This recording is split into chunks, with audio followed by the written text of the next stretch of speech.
Mes chers amis, nous sommes au milieu du XIVe siècle et Bourges est une cité bien calme, bien protégée par ses remparts et les tours qui ont été réalisées par notre bon roi Philippe Auguste. Mais voici venir Jeanne de Bourgogne.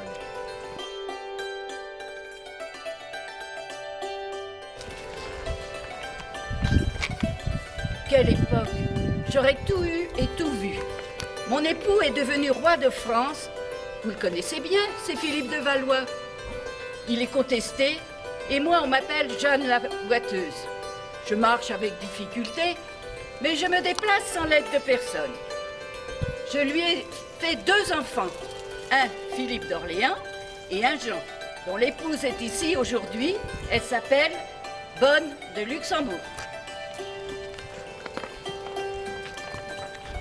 Je suis l'épouse de Jean le Bon, oui, le fils du roi Philippe VI de Valois. Je suis née en 1315 à Prague. Vous connaissez tous mon père, Jean de Luxembourg, le roi de Bohême.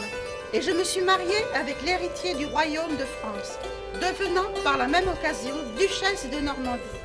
On a voulu me marier 10 fois. C'est ainsi que je fus fiancée dès l'âge de 6 ans. Finalement, je vais me retrouver à la cour de France, dans le lit de Jean de Valois, le fils du roi. Je pensais bien devenir reine de France, d'autant que mon frère était devenu empereur du Saint-Empire germanique. Oui, c'était Charles IV, c'était sa sœur aînée.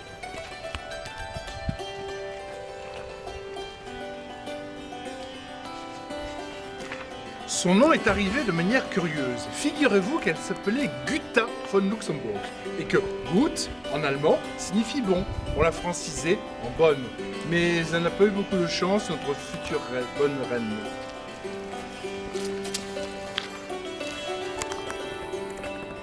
Comme toute bonne épouse et future reine de France, j'ai fait des enfants. La plupart seront célèbres. Charles, Louis, Jean, Philippe et aussi Isabelle. Celui que j'aimais bien, c'était Jean. On lui donnera le Berry en apanage. Il était fin, lettré, pas un bagarreur comme Philippe. Ah, il ira loin, mon Jean. Mais depuis 2 ans, un cataclysme est arrivé. On l'appelle la peste noire. C'est une maladie que nul ne sait guérir. Elle va très vite, cette maladie, et on a le corps-ventre qui devient très noir. Depuis l'autre jour, j'ai des marques sur le corps.